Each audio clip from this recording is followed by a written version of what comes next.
Angelo, welcome to the podcast. Doug, thanks for having me, man. I'd love to jump right in with the $1 million question. Why is protein so important when it comes to building muscle and losing fat? The best way I like to answer this question is to contextualize it with the other macros. So when I say macros, I mean macronutrients, and those are carbohydrates, fat, and protein. The primary role of carbohydrates and fat are to be converted into energy that our body can burn to function. That's like to do all the normal stuff, to literally beat our heart, to breathe, but also to move through space, to pick up things, etc. Fats are also used for like building cells, etc. But the primary role of carbs and fat are literally for energy. The primary role of protein is fundamentally different. The primary reason that we eat protein in our diet, and imagine we're like a house. So if we're a house, we buy natural gas or electricity via an electric grid that can be burned from coal, et cetera, to then like run the lights in our house. That's what carbs and fats are. In our house, though, like over time, anyone who's been a homeowner, or maybe if you're a renter, you've noticed like the roof doesn't last forever. You gotta like maybe the toilet breaks, like things start to break in your house and you have to replace them and rebuild them. That's why we eat protein for our body, because our bodies are actually made up of proteins. Like over half, not like over half of our total physical mass, that's not like water, solid mass, is made up of proteins. So that includes all of our vital organs, our skin, our hair, our nails, our eyes, all of our muscle, um, but also even things like our neurotransmitters and hormones and enzymes. So all these proteins in our body are in a constant state of turnover. They only live or last so long, you might say, and they start to break down, and they're happening at all different speeds throughout all different places of the body. And when a protein gets old, it basically breaks down into these little unique amino acids. The old amino acids that can't get used anymore, you pee them out, and the ones that you can still use, you reuse them to build new proteins. But here's the deal: if you just peed out, say, half of the old amino acids you can't use anymore, where do you get the new amino acids from to rebuild heart tissue, to rebuild your muscles, to rebuild hormones, all these things? You have to eat protein outside of your body. You have to consume it, whether it's plant-based or animal or whatever. You eat that protein, you break it down in your digestive system, you get the amino acids, they go into your blood, and then they get distributed throughout your body to help to build new proteins. Now, your main question was like, so what about like build muscle and lose fat, right? So, one really important thing to know about muscle is muscle's not the role of muscle is not simply to help you like look cut or be toned or to lift heavy things. Well, that's one of the things it does. It's also a reservoir of amino acids for the rest of your body. So if you don't eat protein for an extended amount of time, I'm saying like a few hours, but you wouldn't notice it in a few hours. But if you don't eat protein or amino acids for a few hours, what happens is you start to go into basically a net protein negative balance. You haven't digested and eaten enough protein and amino acids to help rebuild the proteins throughout your body. So what your body does is it literally starts to break down the muscle tissue. The muscle is the reservoir. It breaks down the muscle tissue, you get the amino acids, and you can use it for the rest of your body. So, bottom line, if you're not consuming enough protein on a regular basis, then your body will prioritize breaking down muscle tissue to supply the rest of the body with the amino acids it needs. So that's like, you just need to generally get that. Then if the question is like, well, I want to build more muscle, like how do I build more muscle? Well, I just told you or just talked about, right, that like protein is the fundamental material building block to help build new proteins and build new muscle in your body. The primary way that most people know about how to build muscle is you need some kind of stimulus. So typically it'd be like lifting weights. I'm going to lift weights. I've got the stimulus. It communicates to my body like, hey, let's let's build new proteins. Let's break down some of the old ones. Let's build new ones. Let's really improve the quality of this, say this muscle tissue. I'm doing dumbbell curls, like improve the muscle tissue of these muscle fibers at the location of my biceps. And depending on what kind of training you're doing, you could do it to where it really tries to provoke it to get even bigger, to grow more, etc. But you have to eat the protein that stimulus can then use to build up that muscle and make it bigger. So in doing all that, when you build up muscle, what happens is it increases your overall metabolism, because when you have more muscle, basically there's more caloric requirements to help maintain that muscle, right? So naturally, if you have more muscle, it's going to be easier to stay leaner because you can actually consume more food because you need more food. But on top of that, muscle is also the primary thing that, like, when you eat carbs, it's what absorbs all that glucose, or it tries to absorb the glucose. So you have more muscle, you're able to eat, you're able to absorb more of that glucose. And overall, it helps regulate your blood sugar. And as we age, and basically as we age, right, the more muscle mass that you have is a very clear predictor of how long you will live, because it helps maintain activity levels, it helps regulate your blood sugar, it helps you avoid injury, and if in some, likely situation that we'll all go through, you're going to get sick, or you're going to fall down, you're going to get hurt or something, like I just described, that muscle is the reservoir of amino acids for the rest of your body. And so that's why you really want to um, maintain that lean muscle, so that when those things happen, you actually have muscle that the rest of your body can live off of to help support the rest of your body. So I don't know, maybe I went in too many directions on that, but that's the big story of like protein and muscle. I guess I didn't answer your fat loss question maybe like tightly enough, but I could. We can get into that in a bit. I mean, I think there's a couple different directions I could go. We'll get into amino acids in a minute. I think first, if the main thing you're saying is that people need to be getting adequate amounts of protein, a lot of times people will say, well, what does that mean? Like, what if I don't, does that mean I just eat more chicken? Does that mean I just eat more fish? Does that mean I just eat more steak? Does that mean I eat more tofu? Like, does that mean that I just have to eat more protein bars? Like, whatever the thoughts are that are going through their minds. If you were just starting from scratch and wanting to get more protein into your diet, and you were busy with your family and everything, what would be some of the top whole foods you would include into your diet every single day to increase your protein intake? Lean animal proteins. So that would be things like lean meats and fish and eggs, dairy products, things like Greek yogurt is really awesome, super high in protein and lower in fat. Those are really like the standouts. If you were trying to follow a more plant-based diet, the proteins that are the most complete and digestible would be things like soy, quinoa, buckwheat. Those are really like the standouts. You could also do different types of like legumes and mix with different types of rices. I think the one thing on the plant side, if you go in the plant direction, outside of things like soy and buckwheat, quinoa, you need to do more protein combining, mixing different types of plant sources together so you get a complete profile. But I think it's not that complicated. It's like really good fish, chicken, beef, Greek yogurt. And generally speaking, I've heard like as long as you hit the total protein requirement, I forget the exact number, whether I think it's like what, 1.6, 1.8 kilograms per pound of body weight. It doesn't necessarily matter where your protein comes from. Have you heard that as well? Here's what I'd say. Like, people are going to have all different types of positions and views on this, and there's a lot of different studies. Here's what I'd say. You can follow a plant-based diet and you can get sufficient essential amino acids, which are the things you're trying to get from the protein, in order to meet good, healthy, robust, optimal living daily protein requirements. If it's really the exact same amount, I'm not totally on board with that, because I think it depends on how old you are, what kind of training you do, if you're in any kind of like maintenance mode, or you're trying to lose fat, and how you're maybe trying to optimize your diet. But I think in general, if you just keep it really simple, what I would say is like, well, I'll make it really simple. If you're eating like a gram of good quality complete protein per pound of body weight, and you're under 40 years old, and you do resistance training, like, you're living good, man. You're doing great. Like, you don't have to eat animal proteins if you don't want to, and you're eating within like a good amount of daily calories. I mean, you're probably pretty disciplined if you're on the plant side, because those proteins come with a lot more carbs typically. But yeah, you're living a good life. I wouldn't say that like they're just totally equal though. I think that they have different impacts on the body, and what age you are, they can have different impacts. So it's more, I would say it's more nuanced than that. And I think the reason you're saying it's nuanced is because it depends on the quality of the protein, and the quality of the protein is dependent upon the amino acid profile in the whole food source. Then I would say that becomes more important if you have certain types of goals.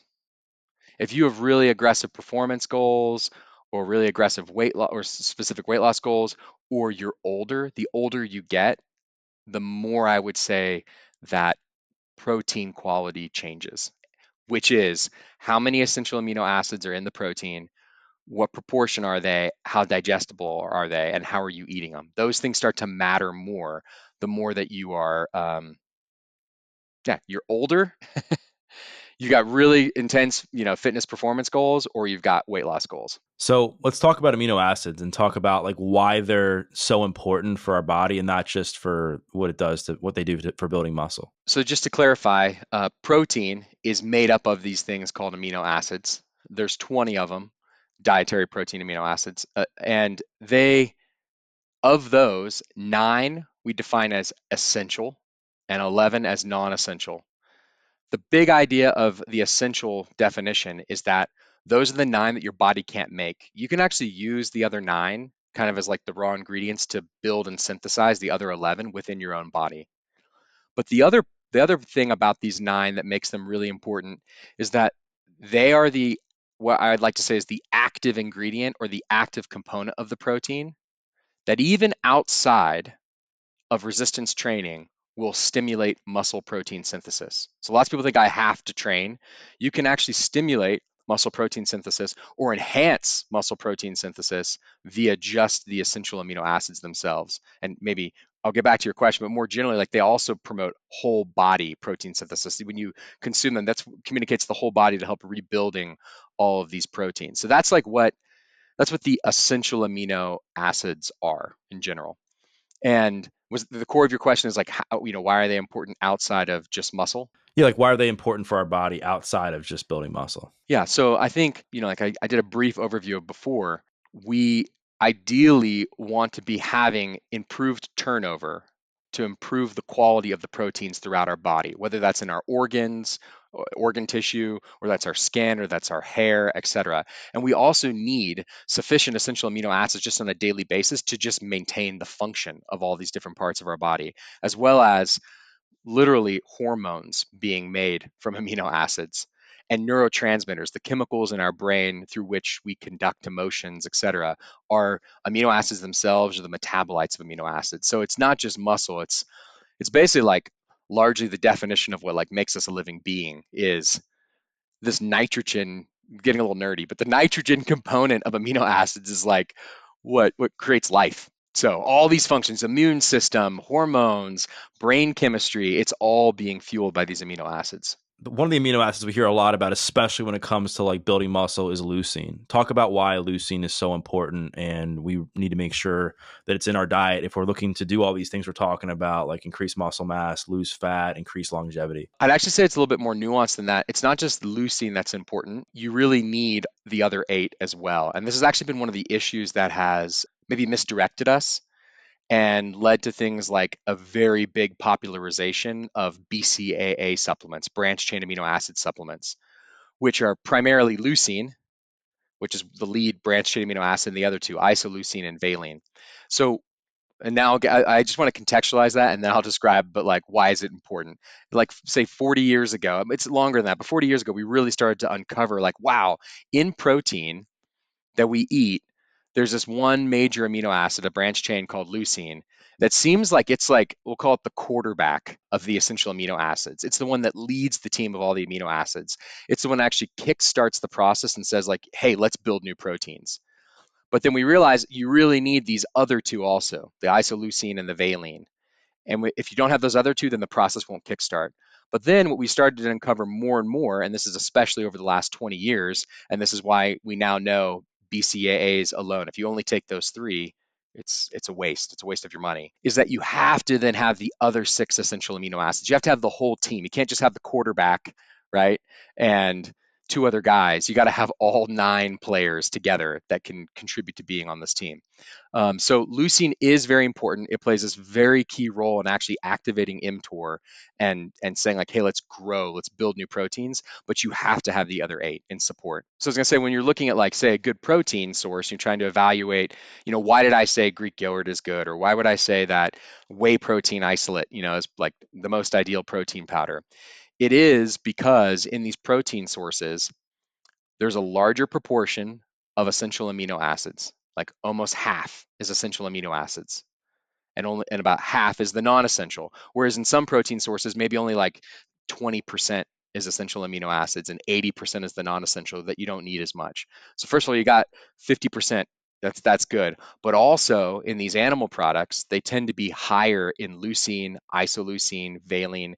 And when you have those higher amounts of those in a protein source, they promote more new protein synthesis than a protein that doesn't have that. So a lot of times when people are trying to get more protein in their diet, is you brought up like whey protein. There's whey protein isolate. There's whey protein concentrate. There's casein. There's all these different types of protein powder.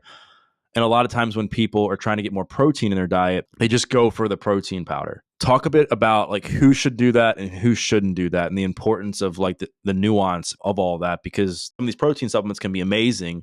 You're then not getting some of the micronutrients that you would get from, whole food protein sources. I think that's really like the key point. What I would say is I would encourage everyone to think about their diet being based on at least three really solid whole food meals per day. If you want to interpret that differently, like, no, I want to fast for the first half of the day, and I want to eat two, whatever. You want to eat four or five, but like, think like I'm going to at least eat like three whole food meals per day, and that I'm not only thinking about protein.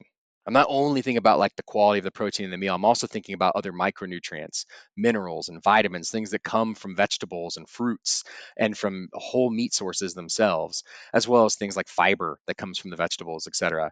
And because it's not only protein. It's like if you just worship the protein as like the only thing that matters in your diet, then you could be led astray because there's a lot going on in our bodies and it's not only that. That said, I think for a lot of people, if you want to hit higher daily protein requirements. Earlier, I was quoting like a gram per pound of body weight.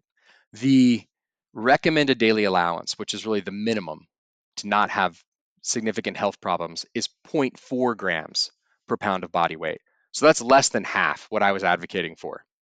What I would say is like, don't ever go below like that zero point 0.4, zero point 0.5 of like real food in real meals. So if you weigh, you know, 200 pounds, eat at least 100 grams of protein per day. And that could be, you know, 30 to 35 grams of protein three times a day. But it could also be maybe 50 grams of protein three times a day. And you hit 150 grams of protein throughout the day of actual real food. And that's because you really thought about it. You made sure you got in. But that's like a lot of eggs in the morning, right? Or it's a lot of eggs and sausage, or it's a lot of chicken at lunch. It could still be quite a bit. So try to hit somewhere, between the zero point 0.5, I would say at least zero point 0.5 per pound of body weight.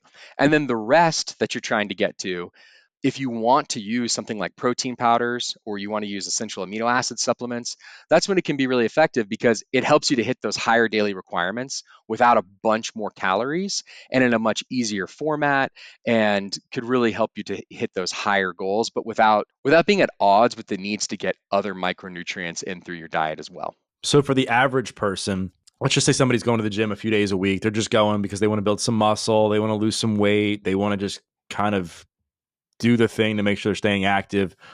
That demographic of people taking a supplement like whey protein or essential amino acids isn't as necessary as somebody who is either much older or has like much higher performance goals, right? I think that's accurate. I mean, I think it's difficult to say because you're painting a picture of a person, right? That like is going to the gym a few times a week. They kind of want to do this. I'm like, well, like, how dedicated on their diet? How much do they really want it? I mean, I think for that person, I think it's actually reasonable for them to choose to supplement a couple times a day, to eat three really good whole food meals and to supplement a couple times a day.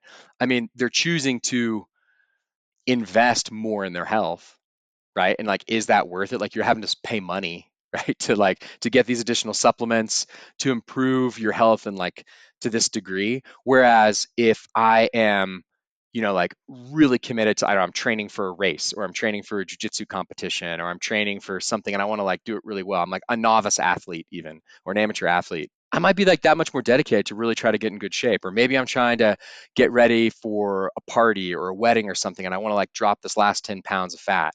Like in those cases, it would be easier to choose to use a supplement. So I think, there are opportunities for someone to do that. I think though, like if you're in maintenance, what I'd say is it's not required. You don't have to use supplements. I think they're a tool that can make it easier. In some ways, they can be very much actually more effective than a whole food protein.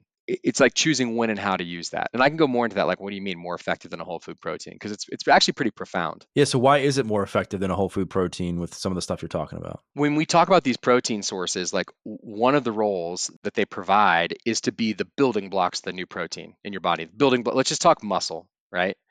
So like I go to the gym, I lift weights, and then I eat protein afterwards.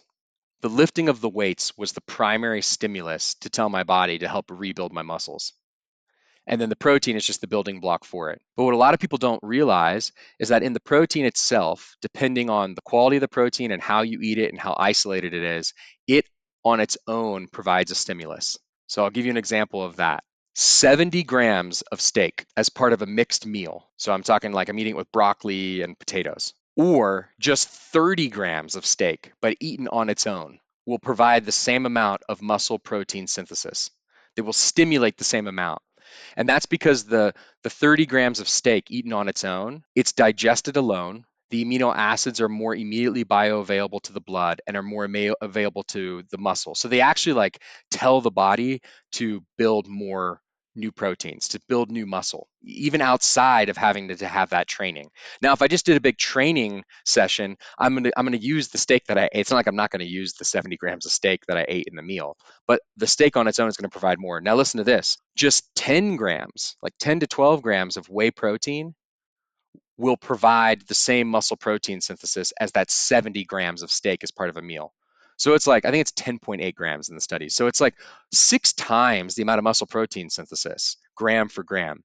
Then, if you go all the way down to essential amino acids, just 3 grams of something like essential amino acids in an older population, it's 6 times as much as the whey protein.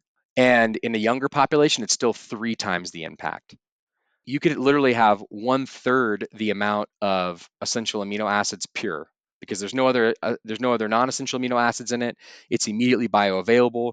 It stimulates this increased amount of protein synthesis that is the equivalent of like way more steak.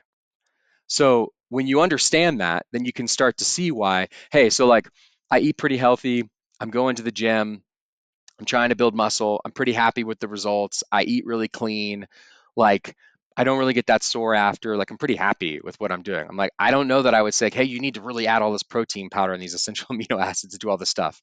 But if you're going to the gym, you're like, man, I feel like I'm kind of plateaued. Like I want to try to build more muscle when I go, or I'm having recovery issues. Consuming essential amino acids before you train will absolutely produce a much greater increase in total muscle protein synthesis than consuming whey protein before or by eating meat before, etc. Because when it hits the blood and then combines with the resistance training, it creates this even greater muscle protein synthesis. It also helps to contribute to less muscle protein breakdown, so you're going to get less sore. So if you're trying to optimize in that way, it's going to do something that you can't. You steak will not do that same thing. The essential amino acid supplement will, because of its unique format and that it's only essential amino acids and it's so highly bioavailable. Similarly, if you're trying to lose weight, you really want to lose 10 pounds of fat, but you want to maintain your muscle. If you go into a caloric deficit and you give your body less total calories than it wants in a day to maintain its current weight, it will start to prioritize to use amino acids in the protein as an energy source instead of just as a way to maintain your muscle. And that's why it's been shown in recent studies that simply a 30% reduction in caloric intake. So I'm like a 200-pound guy. I like lifting weights. I exercise a lot. My daily caloric intake is probably about like 3,000 calories. If I cut that by 900 calories to 2,100 calories, because I want to get like cut, I don't want to have any fat on my belly. I want to get out of my dad mode, right? I would have to increase my daily essential amino acid intake 300%. That's like 3 times the amount of protein I'm eating right now. I can't eat three. I mean, that'd be ridiculous. That'd be like so many grams of protein. But I could take a much smaller amount of essential amino acids, like a tenth of that, like 3 times, well, not a tenth of that, but at least half or a third of that, like 2 or 3 times a day during that phase when I'm trying to lose that 10 pounds. And it's going to make it much easier to maintain all of my muscle mass and only lose fat. And a perfect example of that is even like a guy in my office who over 3 months lost 25 pounds of fat and lost no muscle mass without doing resistance training, but by cutting calories and ensuring he had optimal protein intake and consuming amino acids during the day. So the big idea is like thinking about things like protein powder or especially essential amino acids, which are like, I would just think essential amino acids are like super protein powder. They're like, they're like protein powder times 3. They're so much more concentrated and powerful as a supplement that you can use to hit fat loss goals, to improve recovery or improve muscle mass in the gym in a way that you can't get from protein, and or as we can get more into talking about aging, like overcome the anabolic resistance from aging that again, just eating more protein won't really help with. Does the same framework still apply here where you're saying, okay, like supplement with essential amino acids and or whey protein. However, make sure you're still eating the 3 whole food meals so that you're making sure you're getting all the vitamins, minerals, micronutrients, etc. Right? Yeah. I mean, I would never, I mean, unless you're like under the clinical supervision of some kind of, I mean, you're like morbidly obese and you've got some kind of like super clinical situation where it's like, no, the priority is like we have to drop hundreds of pounds of fat and like that's the top priority. But in that case, I mean, you're probably like taking, I don't even know. I haven't worked with that kind of like clinical population before. But yeah, I mean, in general, like eat real food a few times per day.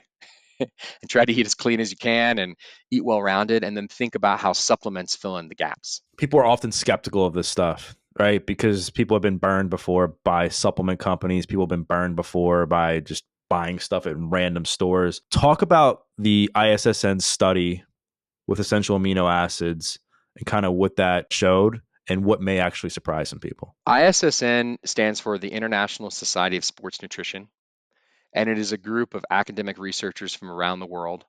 These are PhDs that are tenured professors and researchers at like basically all the universities around the world, and they study things around sports nutrition. So they're studying protein powders and creatine and BCAAs and essential amino acids and HMB and like every kind of supplement that you can imagine, but also in conjunction with exercise physiology. And what's cool about this group is that they think diversely.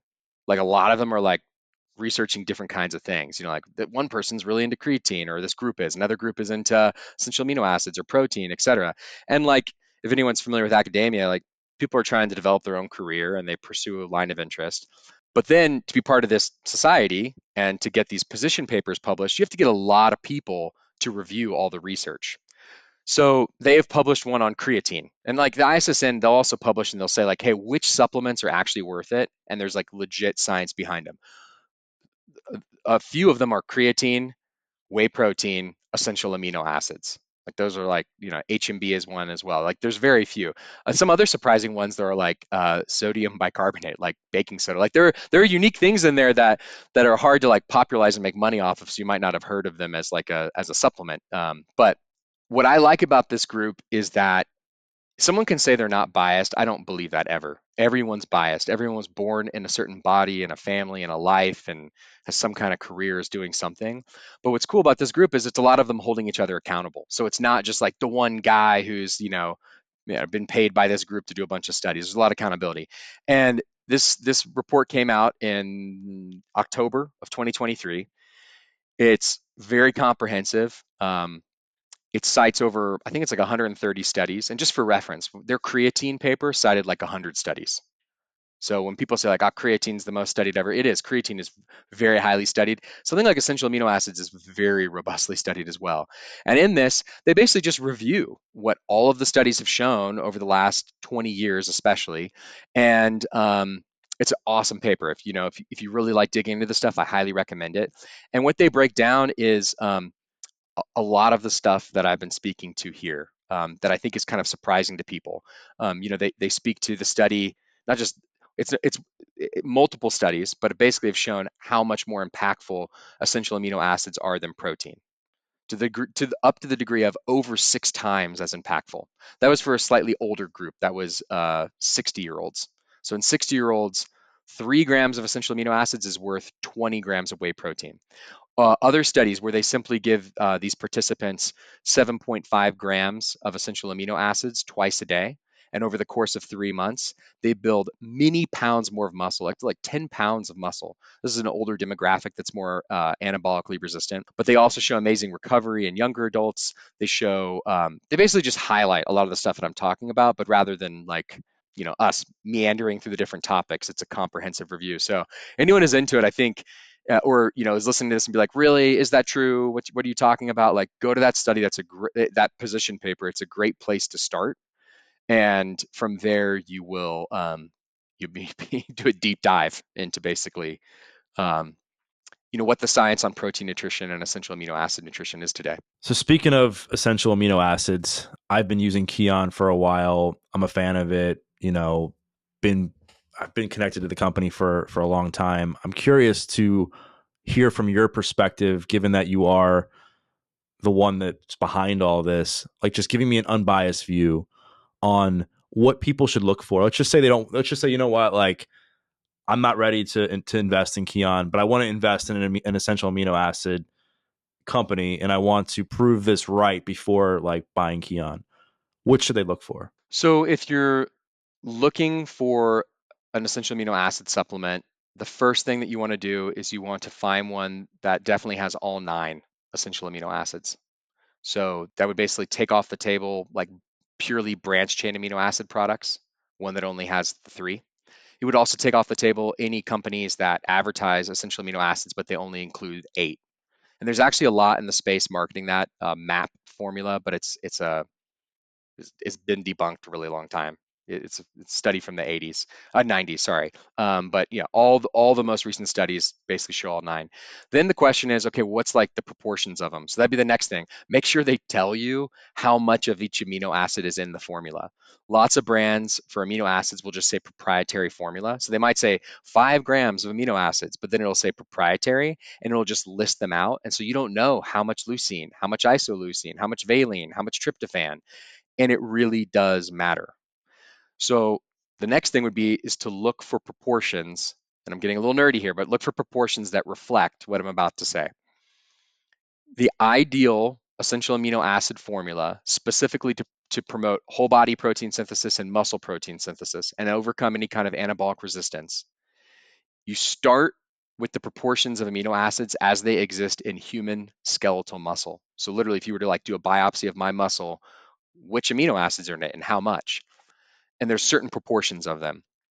Then what we've seen through multiple studies, and these are like what they call stable isotope tracer studies. They actually like detect exactly how much of the amino acid goes into the muscle and can detect exactly how much muscle protein synthesis is generated. You then need to increase the amount of leucine to where it becomes 40% of the formula, and then increase the other 2 branched chain amino acids, the isoleucine and the valine, to where they match the original proportions, and increase the amount of lysine because it's basically slower to get into the muscle.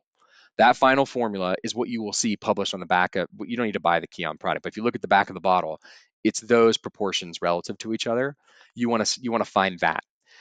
The next thing I would say is, and so if there's like a bunch more tryptophan in it, or a bunch more, because you see tryptophan's very low. The tryptophan number can be very low. Or if the leucine's much lower than that, like don't waste your time with it. The next thing I'd say is like you don't need other amino acids for the benefits of an essential amino acid complex like this. So if they're adding in taurine or arginine or a bunch of other stuff, like you don't need them. Um, if you're really interested in those for some other reason, you could consider it, but I wouldn't advise it without researching it more. And then I think the last thing is just like is a pretty clean label after that. Like when you look at the other ingredients, is there like a big list of other weird stuff, or is it pretty straightforward and simple what's in it? They can use clean excipients, something like a rice flour concentrate, which basically is like it's very very tiny tiny little bit of rice flour that helps the amino acids like move through the machine, so you can get into a capsule or get into a tub or something like that because they tend to be kind of sticky.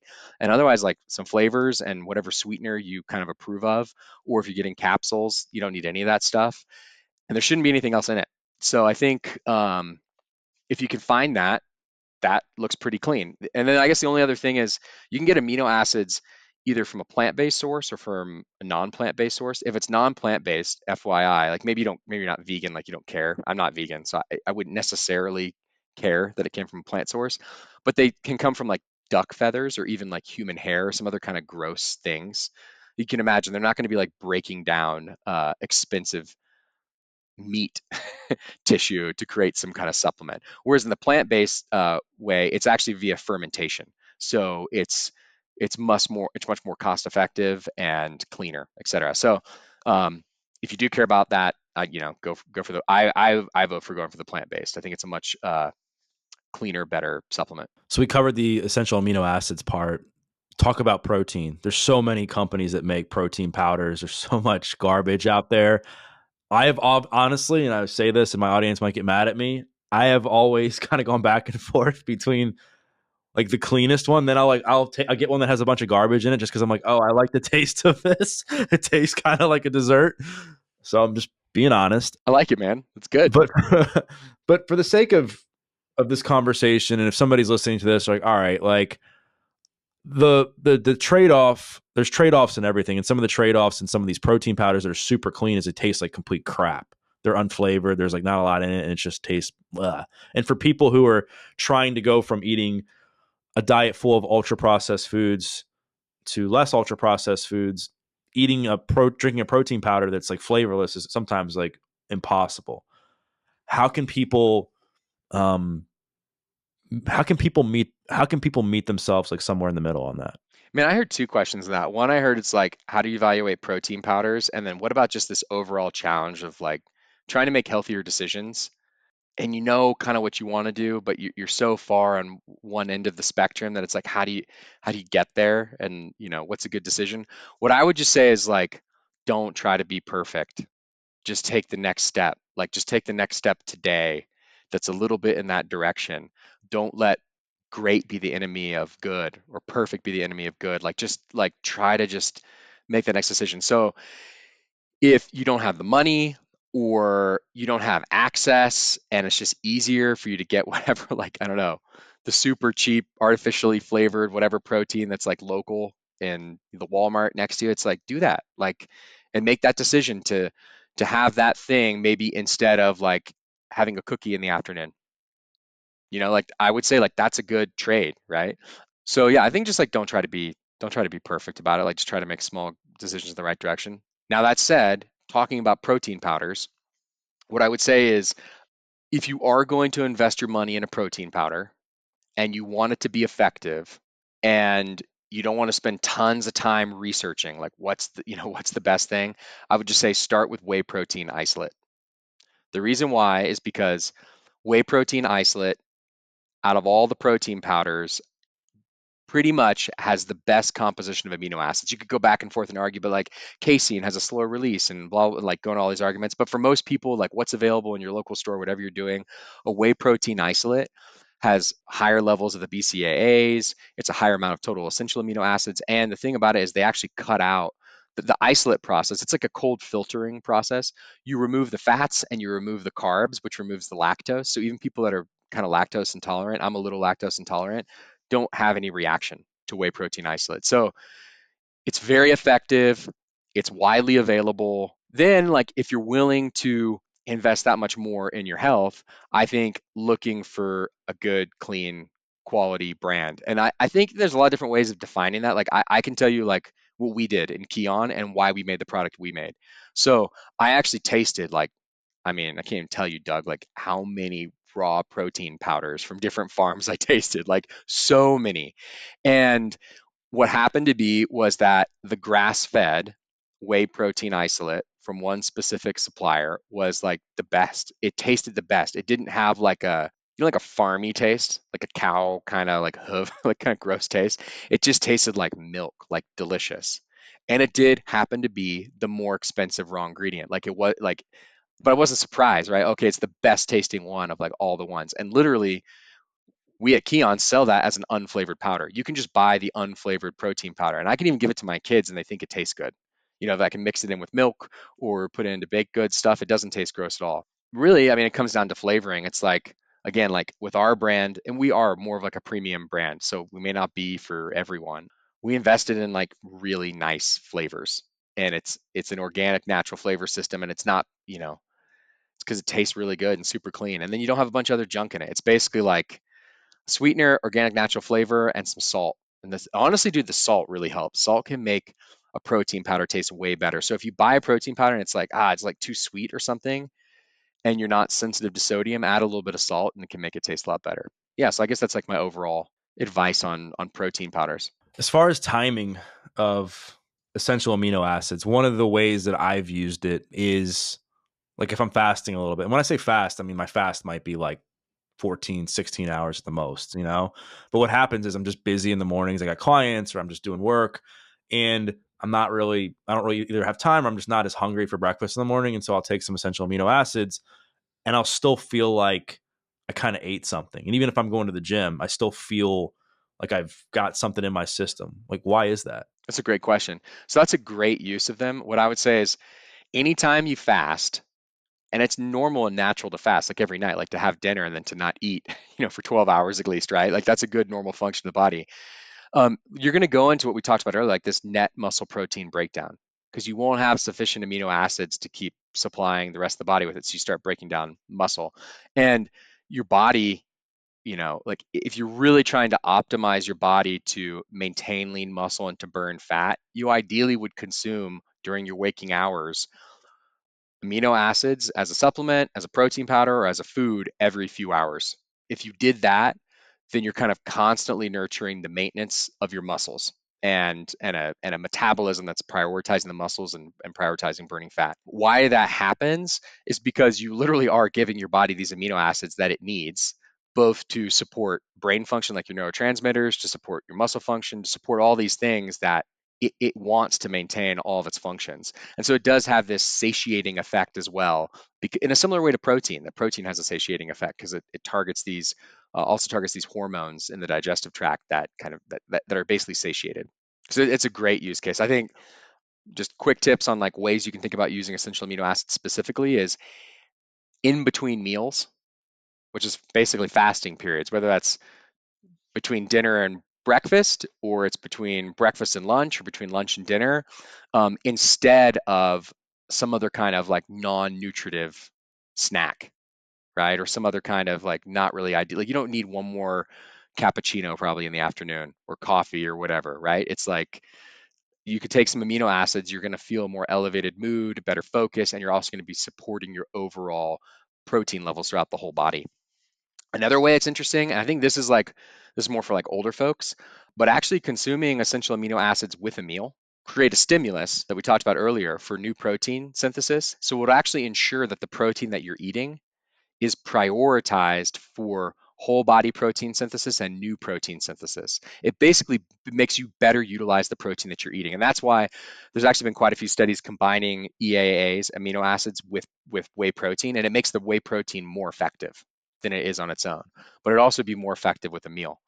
And then before training, it can be great. It'll reduce muscle fatigue, improve the overall amount of like muscle protein synthesis from the exercise itself. So you actually get more results from it, and it'll reduce, recovery time, etc. Yeah, I think people are surprised by this. It's great before bed. I think because it says energy on it, people are like, "Oh, like is it going to give me energy?" It does. It's not like caffeine energy. It's amino acids that overall support energy production in the body. But basically, if you ideally probably try to eat dinner several hours before bed so that you are able to digest all your food and then sleep throughout the night without trying to digest your food. Having amino acids one more time before bed will stimulate muscle protein synthesis one more time, right? And it'll support, again, this is kind of like a more optimized use case. This is, the other ones are like to support cravings, to make sure you can power through the morning, to get more out of your meals. When I'm saying like before bed, it's probably more like if you're really trying to build muscle or lose fat, or you're an aging adult, or like you have a bit more of like a nuanced set of goals. Let's talk about aging for a second because you hear a lot about the importance of getting enough protein in your diet every single day, especially as you're aging.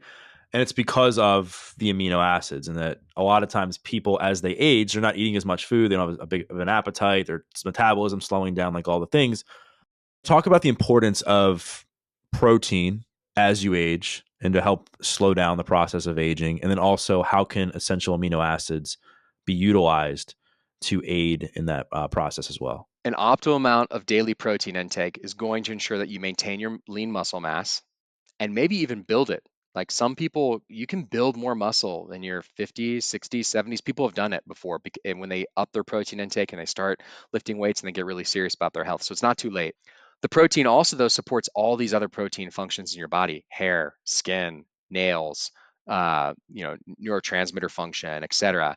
And so those are all really good reasons to be trying to optimize your amount of daily protein intake. The thing about it is that, and I would just say it's more extreme, and I touched on it earlier, but as we get really old, our ability to stay active, and I don't just mean like run, I mean like walk, like walk around, going up and down stairs, go on a hike with your grandkids, just do things that are more active and stay involved in life, is really determined by how much muscle mass we have and how healthy that muscle mass is.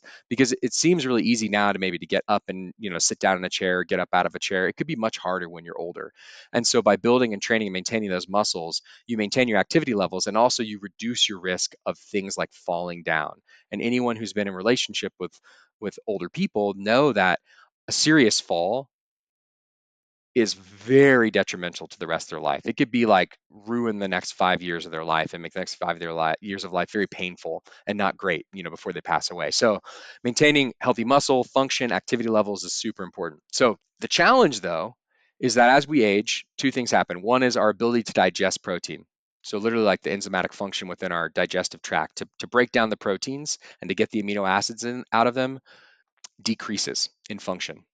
Secondarily, once those amino acids are available to our body, as we get older, less and less prioritizes stimulating new growth.